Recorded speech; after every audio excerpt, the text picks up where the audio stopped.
GNDR, if you don't know, is the largest civil society organisation focusing on disaster risk reduction, with 1,835 members and counting across 164 countries.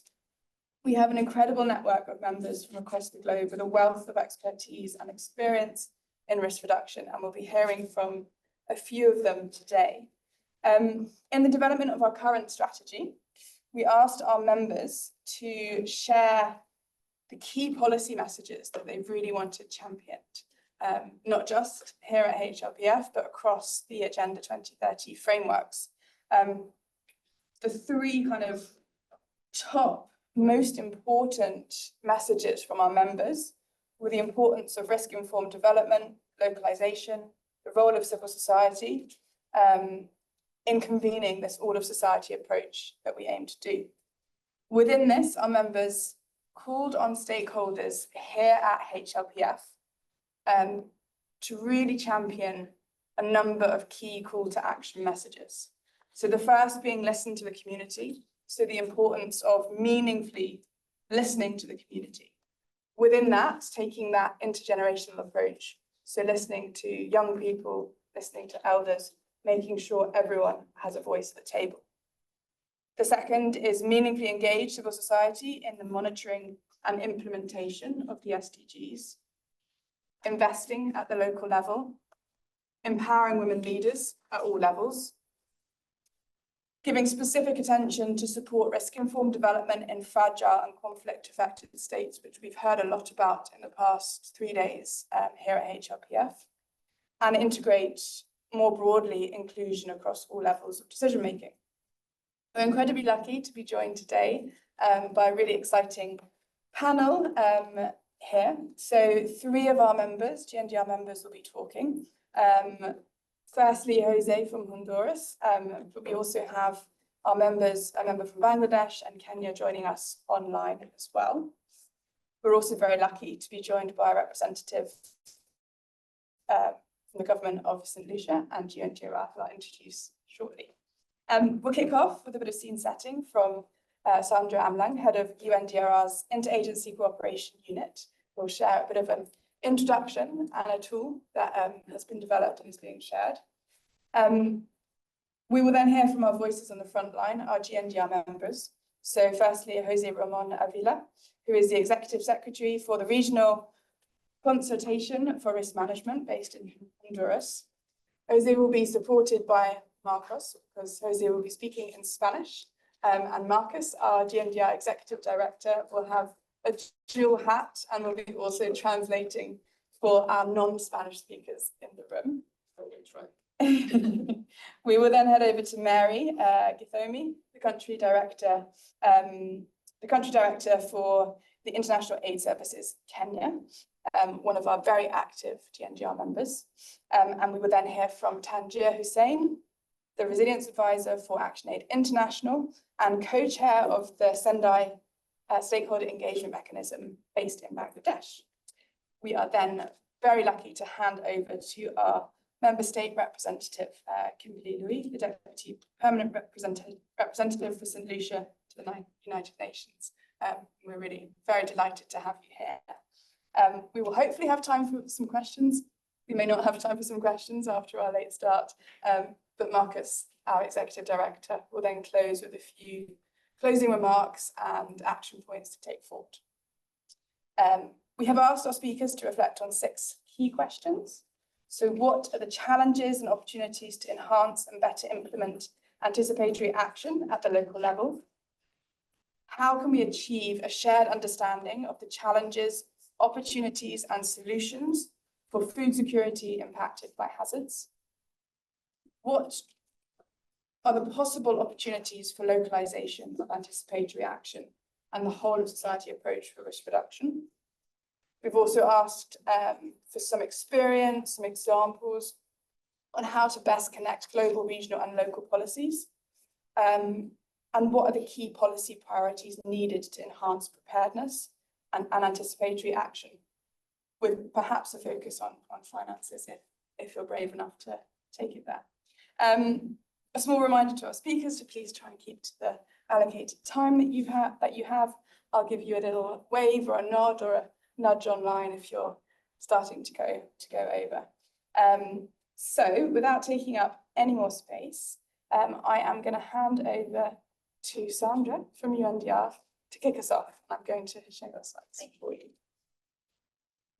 Yeah, thank you very much. Also very delighted to be here and with you, and also very keen to listen to the different experiences on anticipatory action and also maybe financing, which I will be talking about. I have the pleasure, you may have heard from my title, so I'm the head of the agency unit, so which is I'm working with all the UN entities, and what I will present is obviously not a work that UNDR does. It's like the whole partner work and the agency work. And I will kick off with the first slide. And obviously partners that you know very much well in the space of anticipatory action are WFP, IFRC, OCHA, FAO, etc., and other partners. And you may know, and you probably know, that anticipatory action is very important in the current space. So with the changing climate, you have more intensive hazards, more frequent hazards. We just were talking about beryl, so there obviously anticipatory action is super important, and this is basically the definition. There are different definitions because there is no internationally agreed definition yet, because it's a relatively new term. You may have also known the early action term. And we can also leave it like this. That's fine with me if it doesn't work. I hope the online participants also can see it, but for us it's fine. Maybe we can reduce a little bit the notes, then it's easier to see. So basically that's the definition that OCHA is using. Also, we are working with OCHA closely on seeing how can we promote this and how can we define better and apply better this approach. So basically this is called acting ahead of predicted hazards to prevent or mitigate acute humanitarian impact before they fully unfold. So that's basically developed a gap between that you can really do actions in a certain moment of time when you know that about the warning and before the shock or the hazard actually the impact comes. So that's there are some requirements that are needed to really be able, because it's depending on the hazard. When you look at droughts, obviously much longer, but if you look at the hurricane coming, or if you look at another hazard, then it's relatively small, the time window that you have to act. And that's the reason why you need to have discussed beforehand what are the plans, what are the partners, what are the roles and responsibility for everybody, what is the target population. And that's also very tricky, because obviously if there is a hurricane coming, then this also can change the route, etc. Then you need to have reliable information or forecasts. So it needs to be very solid, and you need to define the trigger points. So when does it kick in to have to release the actions or to call for the actions. And you obviously need to have a pre-agreed financing mechanism. Just to the next slide, it briefly shows, it just illustrates stronger, like that it really looks from the whole, it needs to be embedded in the whole disaster risk management cycle. You have obviously in the development phase and the normal phase, so to say, it's with the disaster risk reduction and preparedness actions. And then when the hazard comes into is probably in an intensity that it would require action, then this is where the warning comes and the anticipatory action would kick in. So that's pre-crisis or post-forecast, so to say. And then obviously you have then the other part when the disaster stroke, and then you would have the response, recovery, emergency response, etc. What is important, what I would like to highlight is that it's important that the warnings obviously reach the population, but also the actors, the organizations that support the anticipatory action, because if one of them is not informed, then it would not be successful. In the next slide, I would briefly talk about the the challenges and opportunities. And there's obviously the benefits are very obvious in terms of that it's supposed to reduce the humanitarian need in the end, because it's also reducing the cost that would be required. There needs to be a predefined financing mechanism that what I already talked about.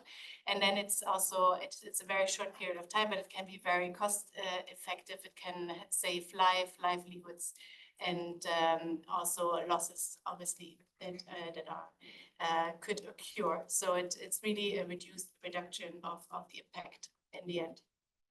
There are obviously challenges with that, because the warning, etc., is always as good as the data and also the capacity and the quality of the forecast. And then there's also resources constraint. If it's, for example, no budget allocated, that's challenging, and there can be also institutional and policy challenges if it's not integrated yet in the overall programming and planning. In the next slide, I would like to just highlight a few questions, because the anticipatory action doesn't work in all contexts, in all countries, or for all hazards. So it's very hazard specific and context specific. And basically, when the questions are, can you predict what's going to happen? So do you kind of know did you do your risk analysis, and based on this, what will be happening? And then do you know what would be the impact and what action would need to be taken? And then is this all backed up the plans by financing? And if one of those questions cannot be answered, then anticipatory action is probably not the right way. This doesn't mean that we should not look into this, what can be done in this window. So this should be a trigger to really look into what would be feasible in certain contexts. The next slide, and I maybe very briefly talk about this, because I think we will hear some examples. It's just some showcasing two hazards, and obviously two extreme hazards, drought, where you have different mechanisms of anticipatory action. You can see here distribute cash, or also you can change, you can train in different farming methodologies, etc. And with flooding, obviously distribute the messages or evacuate people, etc. So now I would like to come just to showcase quickly that anticipatory action is really something that is growing in the understanding and also in the use, the application. That's a publication that you may want to be reading and being interested, published from the Anticipatory Anticipation Hub. And this was obviously done with different partners, and they compiled different data from all over the world and different partners. And you can, this slide doesn't show, but it's the first time it was done in 2022, and the one is from 2023, and it really shows an increase in the different actions that have been taken and the population that have been protected in the type of hazards that are we looking at. So we are really learning in this space and moving forward in the right direction. In the next slide, I would like to, we can skip this one and go to the next. I would like to talk about something that we have been, document that we have been published this year, actually in April. And it looks really at the challenge that I was talking about, the financing. So how can we ensure that there's financing? That's something that needs to be explored further. And I will come to this in the next slide. But here I wanted to show that there are different types of financing disaster risk reduction.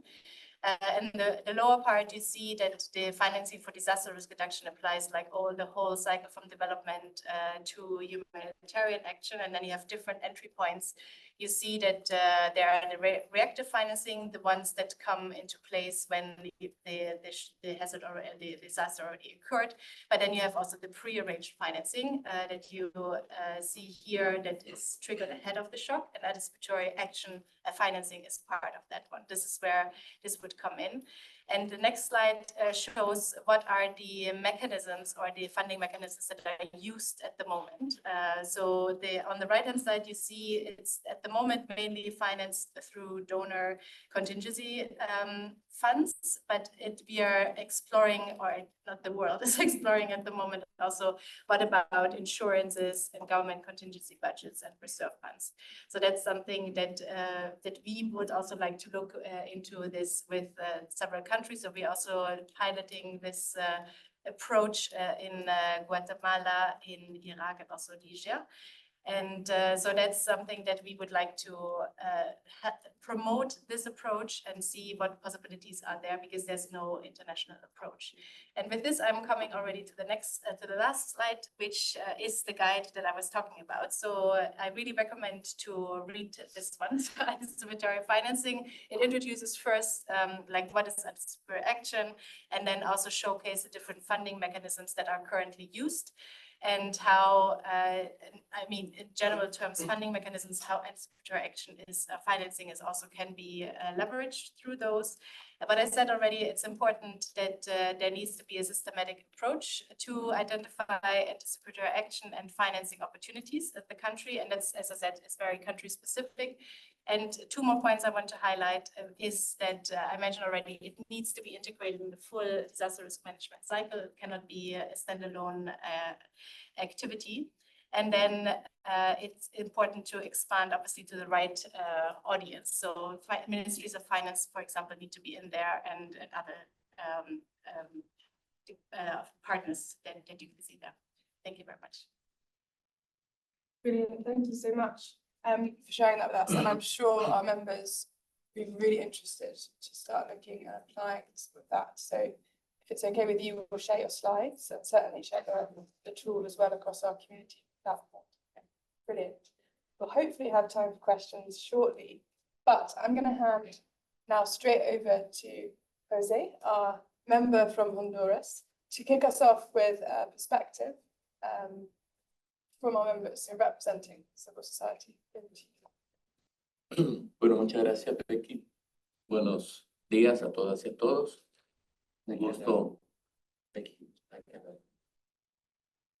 As it was the same, I cannot share my screen. Sorry. We can. No tenemos que ir sin presentación. Hacemos el trabajo aquí para Canvas. Ok, por favor. Sorry, we had prepared a presentation, but as we had this issue at the beginning, we had to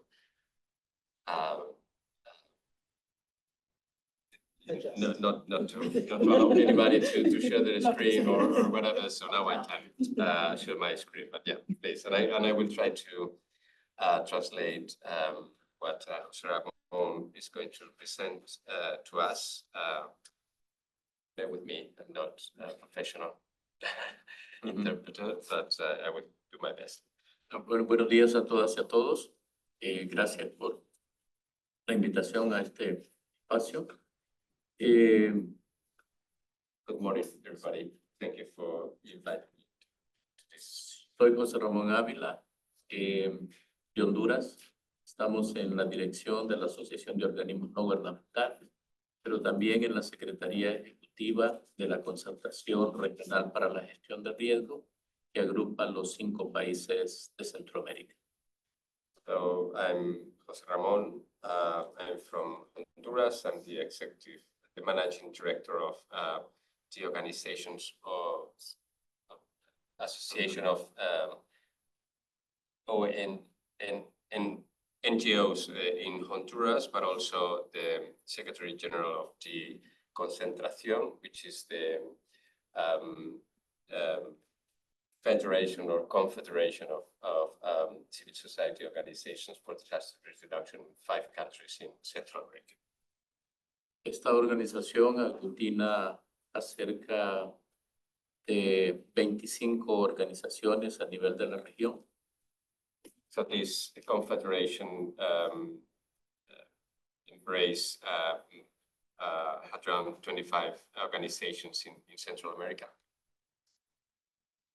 Y estoy aquí para hablar un poco, no por ellos, sino en nombre de esas personas que están en la primera línea de los desastres. So I'm here not to speak for them, but on behalf of them, those people in the very front line. Centroamérica es una región pequeña, no más de 70 millones de habitantes, pero una región altamente vulnerable y donde las consecuencias de los fenómenos han causado grandes daños. So Central America is not a big region, just 70 million people, but it's a region highly vulnerable, very impacted by hazards. Hay un antes y un después en Centroamérica en materia de gestión de riesgos.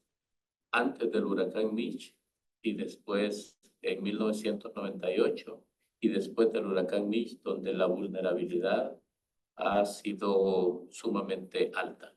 So there was a milestone in DRR in Central America. That was in 1998. Many of you remember the Hurricane Mitch. And from there, the region really started working on DRR. De ahí en adelante hemos tenido una serie de fenómenos de manera recurrente. Los más fuertes quizás los huracanes Eta y Iota, la pandemia del COVID-19 que afectó enormemente a las poblaciones. So from there we had another two big impacts, both hurricanes Eta and Iota, but also the COVID-19 crisis impacted heavily in the region. La población más afectada es la población en condición de mayor vulnerabilidad, mujeres, niños, población rural y en consecuencia estos recurrencia en los desastres ha traído también fenómenos colaterales que han afectado a la población. So of course, the most vulnerable groups are the most impacted by this crisis. ¿Puedes repetir la última parte? Sí, ha creado enormes dificultades a la población. So that those crises created really huge challenges for the entire population. La destrucción de nuestros países ha incrementado la pobreza, ha fomentado la migración, la violencia generalizada y otros impulsores de riesgo que son evidentes en este momento en Centroamérica. So those crises increased poverty, increased violence, increased inequality.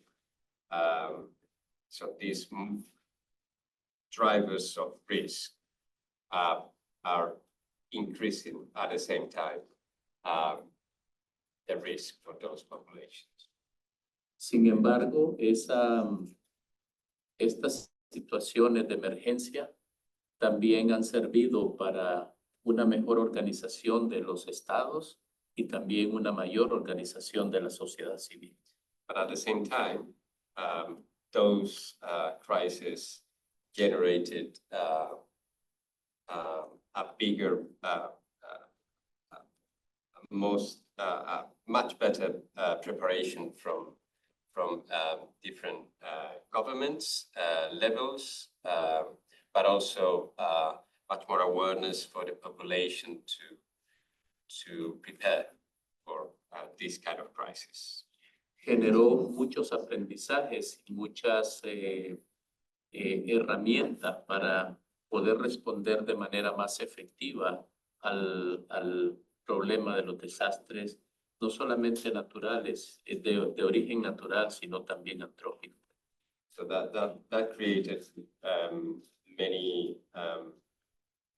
many ways for the population to respond to these disasters.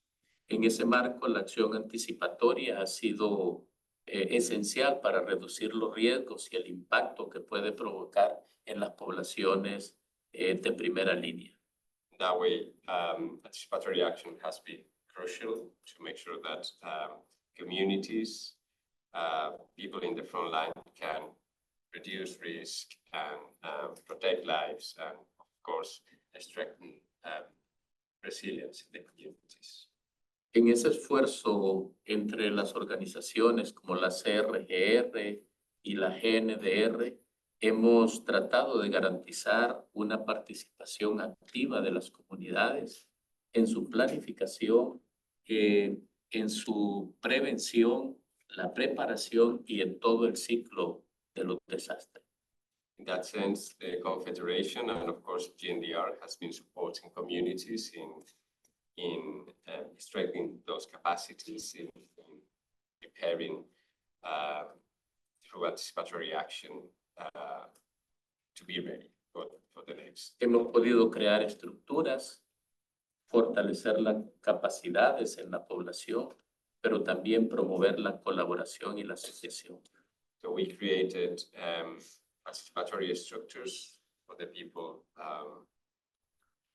support governance of and management of disasters. Also, we strengthen capacities in the communities, and also we promoted logically collaboration. Hemos mejorado en los mecanismos de comunicación y coordinación, en la integración de la acción y también aprender a evaluar y aprender de las experiencias. So we got better, much better in communications, in integrated action, but also in learning from those situations. So we, through evaluation and dissemination of those learnings. Esos aprendizajes incluso se han dado en el marco del desarrollo de los desastres. Un aprender haciendo para las comunidades que ha significado también el salvar muchas vidas y reducir las pérdidas no solamente materiales, sino también humanas. So that learning by doing has had a huge impact in saving lives and protecting livelihoods. Igualmente estamos conscientes que la gestión de riesgos no es una gestión aislada de los ODS y que por tanto debemos atacar todos los impulsores de riesgo que tanto afectan a la población. La pobreza, la inseguridad alimentaria, la falta de sistemas adecuados de salud, cómo construimos comunidades y ciudades resilientes y la acción por el clima. So disaster risk reduction is not isolated. It has to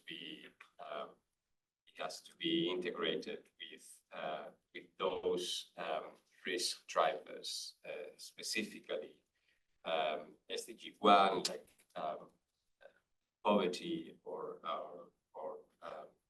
the fight against food and water insecurity, health, safe communities and sustainable communities, and of course, climate action. Y en ese marco, la apuesta es continuar el fortalecimiento de capacidades de las poblaciones. So in that sense, the aim still is supporting communities in strengthening their own capacities. En conclusión, la acción anticipatoria permite identificar y abordar los riesgos, planificar para la protección de vidas y el bienestar de la comunidad y también fomentar la participación activa de las comunidades. So in that sense, anticipatory action allows us to identify those risks, identify risks, protect lives, of course, increase resilience, but also allow participation of communities in decision making and in the whole process. Estamos conscientes que la acción gubernamental debe ser indispensable porque la sociedad civil no puede sustituir la acción institucional. So we think that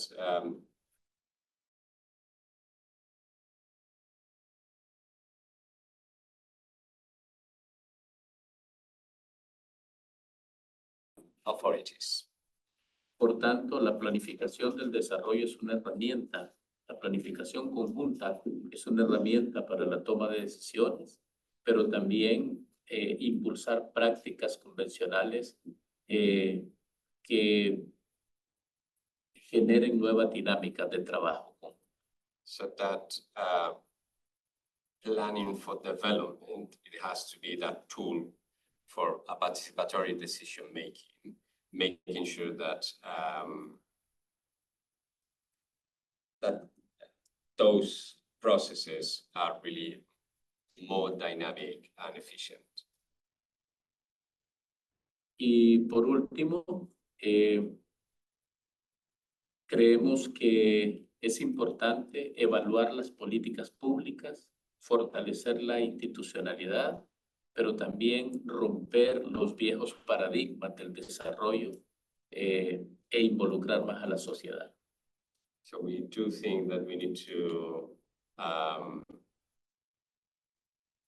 Evaluar las políticas we need to make sure that we can assess public policies. romper los viejos paradigmas. We need to break with the old paradigms.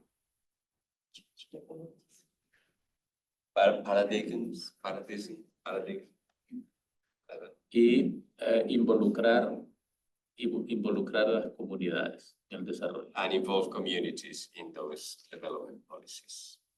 Muchas gracias. Y te agradezco, Marco, Thank you porque so much. ya estás preparado para hacer No, I'm sorry, bro. Gracias. Thank you so much. Muchas gracias. Thank you so much, Jose. Really important messages there and examples of why it's so important to work at the local level and really champion community members and how to do that. So that's fantastic. So I'm sure you have burning questions, but please keep them written down, keep them in your mind. And we are now hopefully going to jump to Kenya and hear an example from one of our members in Kenya online. So I'm requesting Jacqueline to give Mary the capacity to speak and share her screen. And just Mary, please. Right. It's evening in Kenya. Confirm you can hear me, you can see my screen. We can indeed. Thank you, Mary. Over to you. Thank you so much. I think it's afternoon in New York. It's evening here in Kenya and in East Africa. My name is Mary Gidiomi. I am the Country Director, International Aid Services Kenya. I'm also the Chair Kenya for Resilience, which is a forum of champions of resilience, both in Kenya and globally. We learn from each other. We have exchange visits, and it has been great learning from each other. So I bring voices from the front line. Just how has the communities been able to anticipate for disasters, shocks and stresses, and how have they made themselves ready? So the first page you see is the social hurdles for IS Kenya. All right, this is basically the mission of IS. We seek to empower communities through promotion of access to education, sustainable livelihood, the issues of environment and human rights. And we are a world of communities where we empower communities to live dignified lives. Next. All right, and these are our strategic focus. We basically have 7, and we look into the issues of water, inclusive education, resilience and DRR. This is where GNDR come in. And I'm happy to say that we've been a GNDR member since 2018. And we are grateful for the learnings. We also look at civil society development, which is actually advocacy to the groups. We do humanitarian intervention when relevant, and mainstreaming cross-cutting issues like gender issues and early marriages. Next. When we look at our resilience focus as IS, we are actually addressing SDGs 1 to 7 and 13 to 17, the issues of no poverty, zero hunger.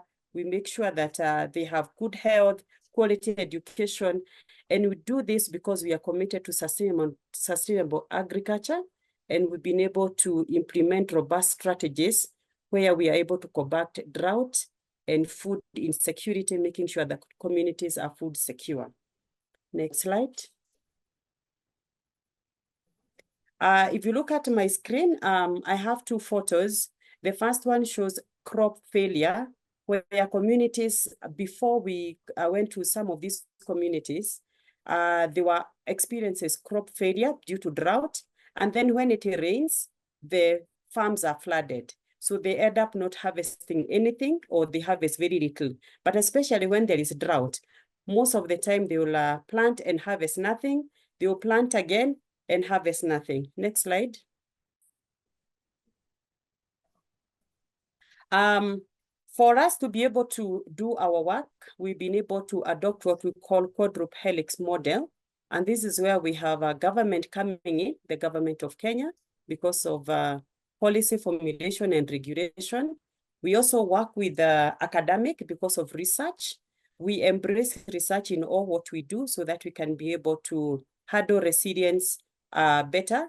We also involve private sector because they'll come in with the issues of marketing, market chain, value addition, and promoting sustainable practices to the communities. And we also work with other like-minded, the CSOs, the NGOs, especially like what I said about Kenya for Resilience. We build on each other, we learn from each other, even as we engage the community. That is what we call the quadruple helix model. We think that resilience cannot be on its own. It needs to be mainstreamed even with the other sectors. Next slide. Yeah, so when it comes to community-led, the water management, we look at rainwater harvesting. We realize, especially in dry areas, rain comes and water just goes, the runoff water cannot be harvested, so the water goes. We have a joke in Kenya where we say all the rains head to Indian Ocean. So we are helping communities to collect that run of water so that they can irrigate during the dry spells. We also support the communities to store the water in what we call water pans so that they can use it for agriculture and livestock purposes. And we also involve the Water User Association, where we actually engage local-led communities in managing water resources for sustainability and ownership. Next slide. So this is an example that I'm going to give. Some more than 10 years ago, we were actually invited by a community, and they told us we have a river that does not go dry. Could you kindly help us bring this river to our farms so that we can actually irrigate our land? So on the extreme left, you can see that river. It doesn't go dry. And then the next picture, you will see what we call the water chambers. That is where now we are able to, in a very nice systematic way, draw the water from the river. It goes through those pipes and the water chambers. And then the next photo, you will see how the pipes have actually left on the way to the farms. And the final picture, you can see a happy farmer who actually has this water many kilometers away, but together with the communities, we were able to bring the river to their farms. So they're able to utilize this river because this is the resource they have to be able to do dry farming, because especially this place is very, very dry. And I just want to say that we were able to channel the pipes from the river to the farms. And this project is now 100% community-led. They actually do not need us the last 10 years. We only go there to encourage them just to see how they're running their work, and sometimes buy food from them because they are doing extremely well. So this is a success where the community-led adaptation model has actually been able to be sustainable, and they don't need us anymore. Next slide. So then we moved to another sub-county where there is no river. So we asked them, no, so now what do you have? They said, we have piece of land, but it is very dry and very, very hot. We don't know what to do. So we took some farmers and some government officials to another county where they have been harvesting the water using water pans.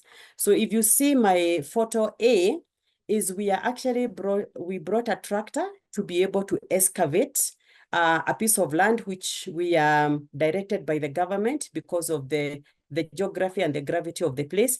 My picture number 2, we have community actually laying the pipes because we do not want the water pan to be interfered with. So we want to do a water pan, but we want them to draw the water from outside. We also go ahead and fence it. If you go look at picture number C, the communities are actually laying down what we call a dam liner.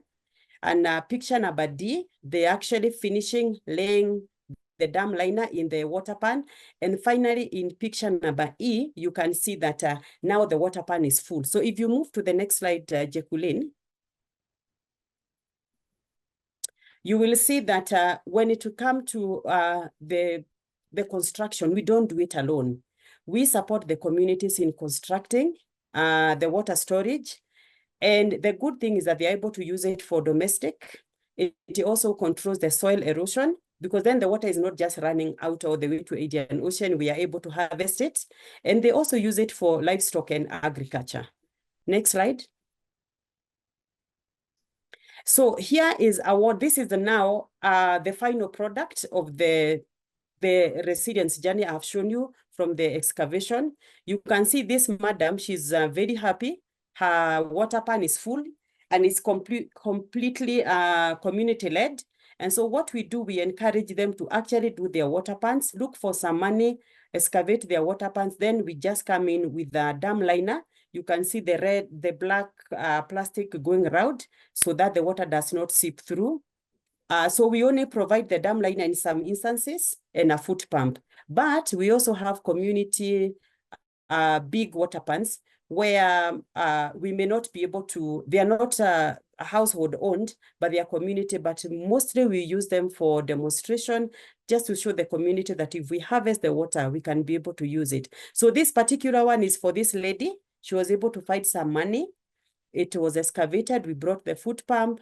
She was able to fence, and now she has water for domestic and for agriculture. Next slide. So here you can see the way we do, we help the communities. We tell them to do diversification. We encourage the farmers to grow not just one crop, but a variety of them. Number one, for nutrition. The other way, we encourage them to do agroforestry. We ask them to integrate the trees and the fruits. We also tell them we also leverage on technology to make sure that whatever they are able to gather the water, they are able to use it. And then we also encourage them to use organic fertilizer, not the chemical one, even as they manage their crops. So there you can see some food in the market. You can see some of our farms. And then down here, you can see this particular farmer was actually headed to the market. And I remember we stopped him and we said, can we buy your tomatoes? And he said, this is my third crate. And we were so excited. We actually, my colleagues and I, and our board chair, we bought the whole of that crate because we were so excited to see the success of this farmer.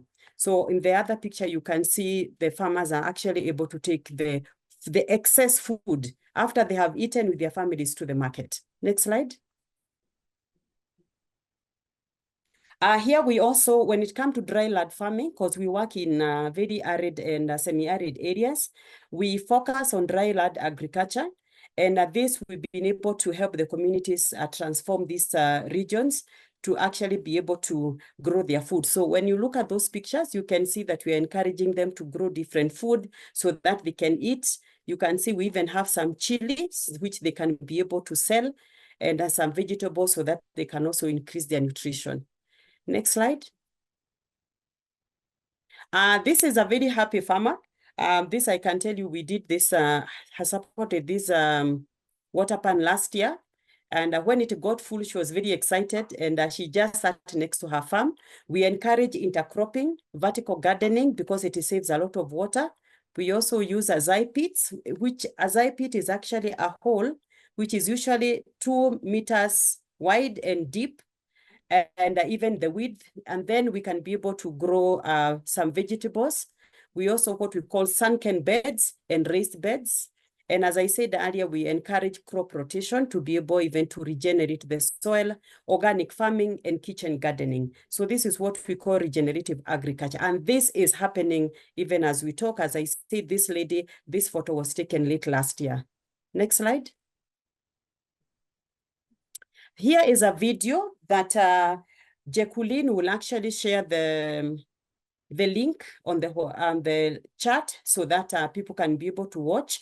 And this is a testament that actually the work that IS has been doing in these arid and semi-arid areas, the farmers themselves can speak for themselves. So I encourage each one of you to be able to take that link and watch that video. Next slide.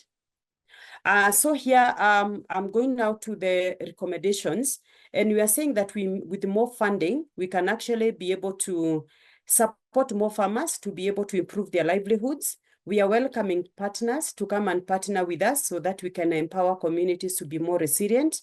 We also work with the government in all we do because we want to complement what the government of Kenya is doing. And we have a parting shot where we say that plants do not need rain to grow, plants need water. And here in IS Kenya, we are passionate for human dignity. I stop there, and if there are any questions, I would love to, handle any question. Thank you very much for the opportunity. Back to you. Brilliant. Thank you so much, Mary, for that. Really interesting practical examples from the local level, and a really clear message there on how important that whole of society approach is. And I know in particular your relationship working alongside government and sharing that collective responsibility for supporting communities. So thank you very much for that. We're going to hold questions to the end just because we're a little struggling slightly with time. But thank you so much. And we're going to go now over to Bangladesh. So Jacqueline, if you could do the same and allow Tangier from ActionAid International to open his screen.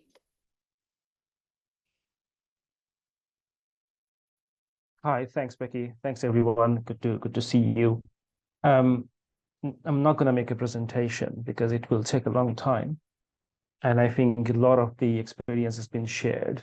And if I start talking about Bangladesh, it will take 2-3 days to talk about the anticipatory action and the preparedness work that have been going on here. Rather allow me to spend next 5-6 minutes on talking about something where I think Sandra ended with in her presentation. In terms of anticipatory action, humanitarian anticipatory action, I would rather say, because the anticipatory action in the humanitarian space and the climate space often get confused here and there and so on. So let me start talking about that anticipatory action. I think few of the things that we need to understand and recognize that even without us, the international communities across the world, people have been taking action in terms of, utilizing that moment from where you issue the early warning, or the understand is that the disaster is coming, and the disaster that actually hits. So I think that's the definition where you say predictable disaster, predictable events. And people have been taking action. If you go to communities across the world, this has been happening. So first of all, it's for us to understand that. The second understanding that requires for us, not just for the community, is to look at the amount of investment the communities has been making so far. If you look at one of the studies that has been done in 2018, 2019, I think that was in Bangladesh by IIED, that says that communities are investing 12 times more in terms of addressing preparedness and loss and damage compared to what donors have been doing, and then twice as much of investment compared to the national government. That's a significant amount of money community has been putting in. So let's recognize that. And then now it comes to us in terms of how do we understand and further strengthen it. I think there are 3 areas that we need to focus in terms of when it comes to implementation of SDGs, linking development, disaster, and anticipatory action. And the title of the event, it says locally led. So we'll come to that very quickly. 3 things that were mentioned about is we've managed to raise some awareness, but not enough. I think we need to go out to communities like Mary's been doing in Kenya. We need to go to that community and talk about the need for that anticipatory action. The second thing, and I think Sandra mentioned, is about investment. So far, what we see is a lot of pilot, lesson learned, bit of scale up. Again, I'm not making critique, it's just realizing that it's not enough to face some of the challenges that we're going to do. Third is governance. And then all of these coming from ActionAid, which is a federation, and we talk about human rights-based approaches. One thing we keep asking ourselves is, how do we make sure the localization happens in true form? And that brings us to the discussion of decolonization.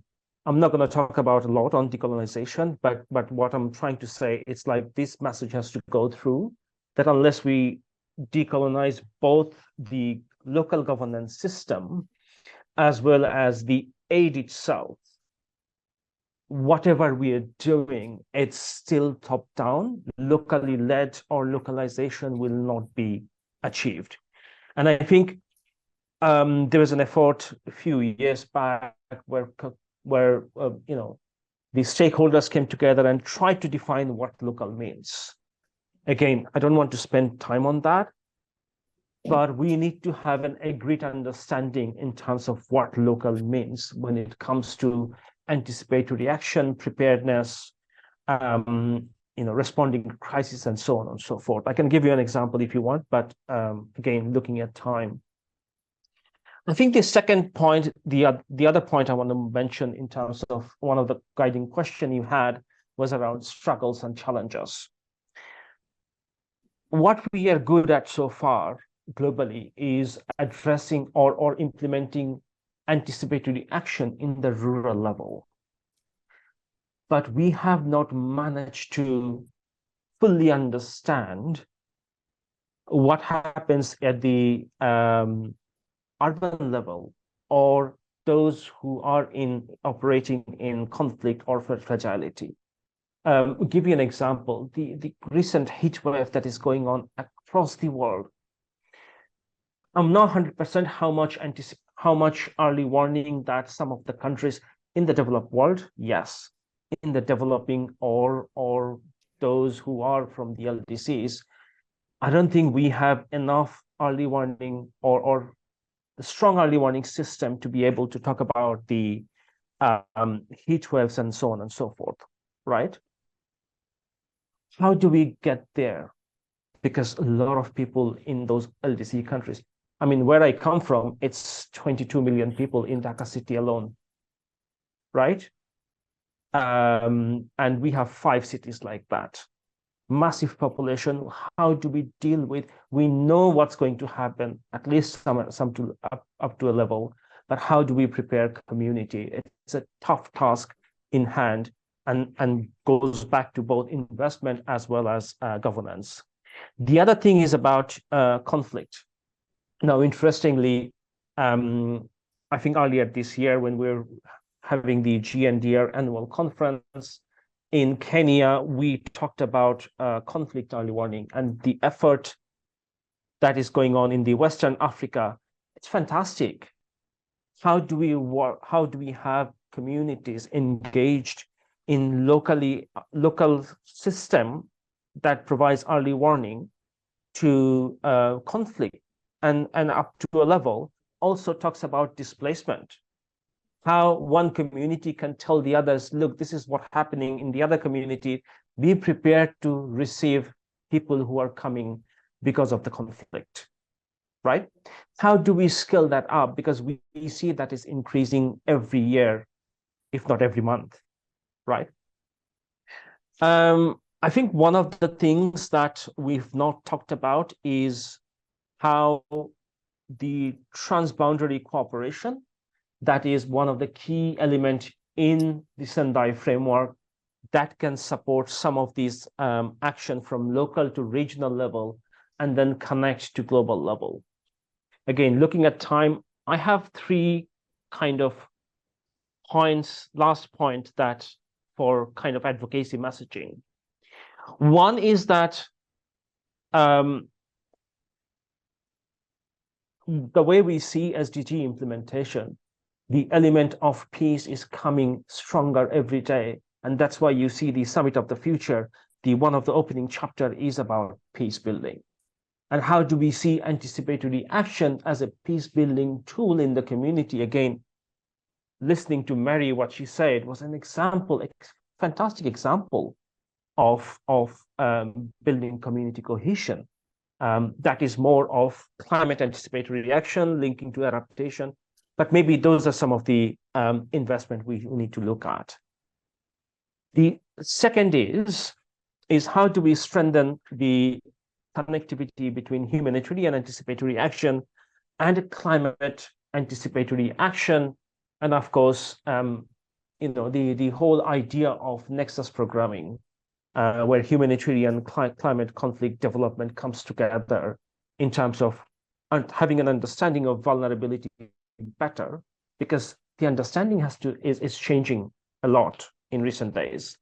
How do we keep up with that is one of the other point. And my last point, and I will stop with that, is maybe we spend some time in terms of how do we decolonize anticipatory action to make sure we truly are implementing locally led action. I stop there, Becky. Thank you. Brilliant. Thank you so much, Tanjay, for that really important messaging. And a couple of the key points that I pulled from what you shared is that we still have work to do to meaningfully realize that level of localization and really listening to the community and investing at the local level. There's a lot more effort that we need to do together to get there and to get to where we are aiming for. And also, again, a conversation that we've had over the past few days, the fact that we cannot separate conflict, climate change, and development progress in this conversation of anticipatory action as well. It's really, really important. Thank you very much for sharing us. We're now really, really lucky to have a voice from our member state representatives. So Kimberly, over to you for some reflections from St. Lucia and from the work that you've been doing. Thank you very much. As you said earlier, my name is Kimberly Louis. I'm the Deputy Permanent Representative of St. Lucia to the United Nations, but I'm also here participating with another hat on because I represent St. Lucia on the governing board of the Risk-Informed Early Action Partnership. So I'll try to blend these two hats and offer some insights. Before I begin, I wanted to commend Jose, Mary, and Tanjay on the work that they're doing on the ground in driving, anticipatory action. So that is always commendable, and I think it's useful for us to have that sense in what we're doing here. As a representative of a small island developing state, I think I can speak firsthand to the fact that decades of development progress can be wiped away by a disaster in moments. And it doesn't have to be a big storm. We were talking about Beryl, but on Christmas Eve in 2013, 3 hours, we had a low-lying trough. That was what the weather system, advised. So low-lying trough is making its way over the island on Christmas Eve, which was odd, because that's late in the hurricane season, rainfall. 3 hours of rainfall resulted in 8.3% of the GDP of St. Lucia being wiped out, US $99.8 million. There was 6 dead, 550 displaced, 20,000 impacted in a population of 180,000 people and 238 square miles. So it was just 3 hours of rainfall. That happened in a blink of an eye on Christmas Eve. And obviously, the most fresh in our minds is the devastation wrought by Hurricane Beryl, which was far worse than that. across St. Vincent, Grenada, and Barbados just recently. I know all of us here in the room at this event, we all appreciate that anticipatory actions cannot be regarded as a panacea or a magic solution that will help us avoid all the impacts of climate change in the years ahead. But as we've heard, it's a critical tool in the DRR, in the disaster risk management toolkit. So they would help us to plan ahead, to prepare for eventualities, to prearrange finance, like we heard, to transfer risk and buy insurance where that's cost effective, or to invest more money in disaster risk reduction or climate adaptation programs and activities where those are more effective. And as you have all said today, the role of all parts of societies are crucial in order to embed these anticipatory approaches and deliver them at scale. From local government, like we've heard, national government, local communities, and civil society, as well as the international community. And that is part of the reason why St. Lucia joined the REAP. We were one of the founding members, we are one of the founding members, and we actually co-chaired the board for the first few years because we saw value in these approaches for small island developing states. And just last year at COP28, St. Lucia, along with 40 other governments, endorsed the Charter on Getting Ahead of Disasters, which I'm sure most of you are familiar with. If not, we will share it and have it circulated to everyone. And so as a partnership, the REAP, we agreed in this charter on 5 key principles that will help us to break the reactive cycle of disaster response and really help us get ahead of future disasters. So the 5, I'll try to be as quick as possible. The first would be shifting to act ahead of disasters, like we've heard, to reduce risks, adapt, anticipate disasters where possible, and ensure that the funds arrive as early as needed. The second would be aligning efforts over the long term to ensure coherent and coordinated finance across climate change adaptation, development, and the disaster risk management cycle. The third, maximizing efforts to arrange finance in advance of disasters so that support is faster and more reliable and better targeted. The fourth is improving delivery systems so that most at-risk communities and most marginalized people, including those most threatened and affected by conflict and fragility, get timely support before and during and after disasters. And the fifth would be prioritizing locally led and people-centered approaches to taking action ahead of the disasters with government leadership and greater involvement of local actors and systems. And we just heard exactly that from the three previous speakers. The fifth principle, focus on this, the importance of the locally led approaches so that we hope that everyone here can promote and advocate for the charter because the principles captured wherein aligns with everything that we were just discussing. So to try to round off what I just said briefly, how do we, what do we need to do in order to turn these nice ideas that are on paper into tangible things on the ground? So I'll try to offer 3 suggestions. At the local level, we could perhaps try to make sure that the projects that are being delivered as CSOs, as local government bodies, as humanitarian agencies, and everyone else, that they truly bridge the national level opportunities, the funding available, the technical capacities, the policies that exist, and so on, with the local communities, so that they're aligned. We cannot afford to have a myriad of projects that are all doing their own thing and don't connect to the national level discussions and policies. I know Mary mentioned that they have been collaborating with the Kenyan government, which is is precisely what we're trying to say here. To use the insights of the local level to inform the national discussions and decisions for a better plan for future risks accordingly. A second idea at the national level is to make sure that we have more integrated view across the climate and disaster risk management approaches. Again, there's no point in creating more silos and trying to manage risks separately.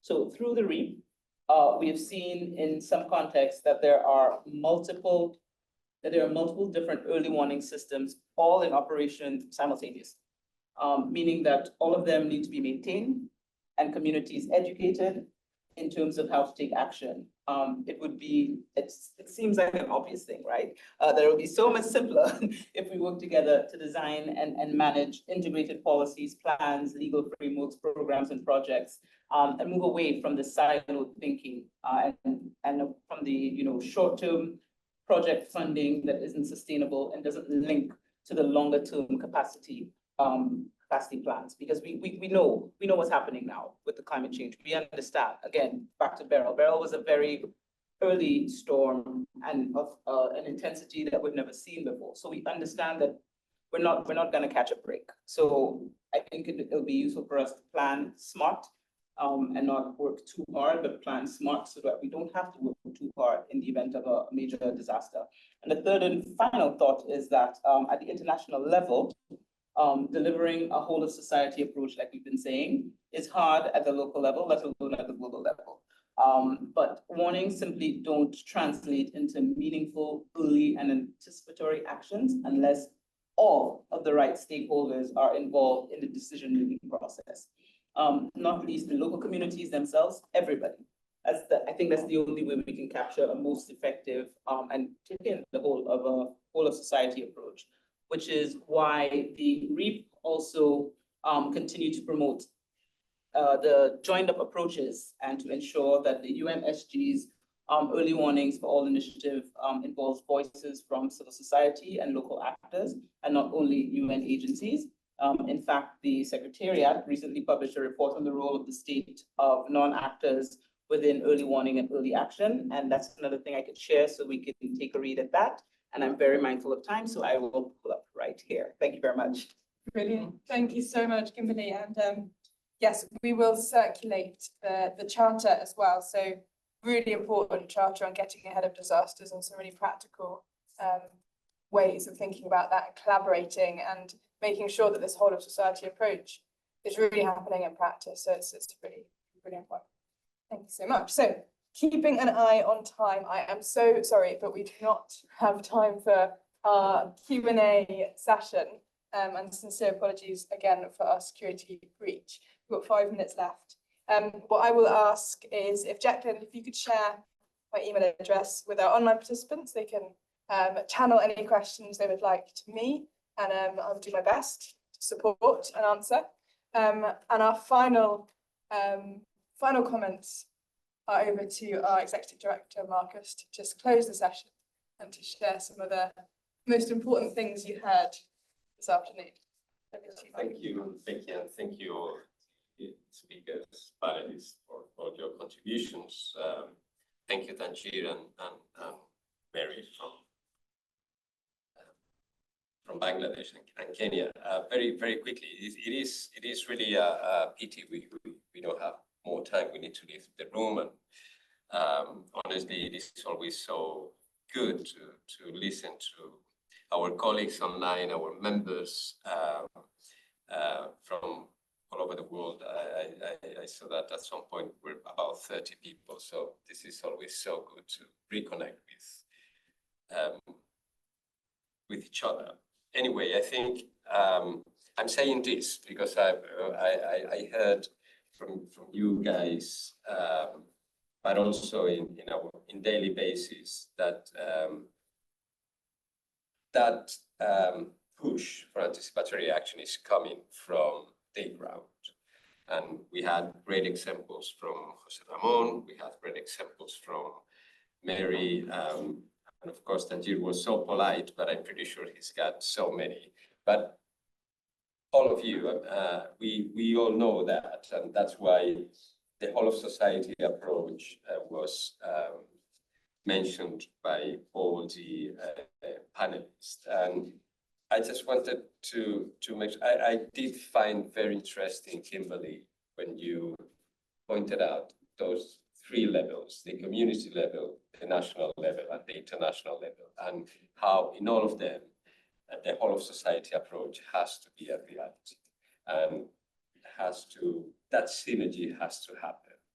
But again, including, as you said, in your first point, including communities, including people in the front line, as we saw in the pictures that Mary shared task. I was going to mention again the charter for change in getting ahead of disasters. It is a great commitment. Of course, GNDR supported that from the very beginning. We are also supporting RIB. It is a great effort and basically put together what it was mentioned for many of you. I do think that is really relevant, and from the international level, the effort that UNDRR is doing in engaging with OCHA and making sure that through the guide, Anticipatory Action Guide, finally, the humanitarian action includes anticipatory action. That is something that communities, as Tanji said, has been doing for many years, but need support. And that is important, more than important. It was really very, very interesting to hear also from Mary, the resilience focus. That is something that many of GNDR members are putting in practice, making sure that that action is community-led. And yeah, that is basically what I think that it was shared also by Jose Ramon.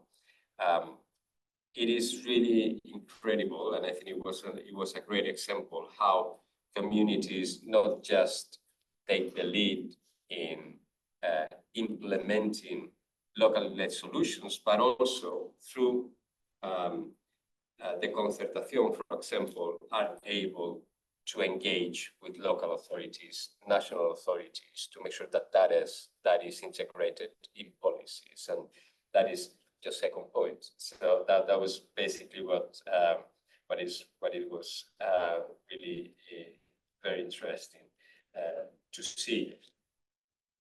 Again, there is a lot of, from what I heard, from what I know, is a lot of way to go, and I think that those challenges that Tanjir pointed out are really important. Make sure that anticipatory action is visible and is a prioritized fragile context, and also conflict context, and make sure that that approach, it is fair, it is based in true collaboration, meaning making sure that we can embrace that decolonialized approach also to anticipatory action. Again, I think that all of you agreed in terms of investing at local level and working together at local level, national level, through the whole of society approach. I think that trying to summarize what it was said is basically that. Thank you so much for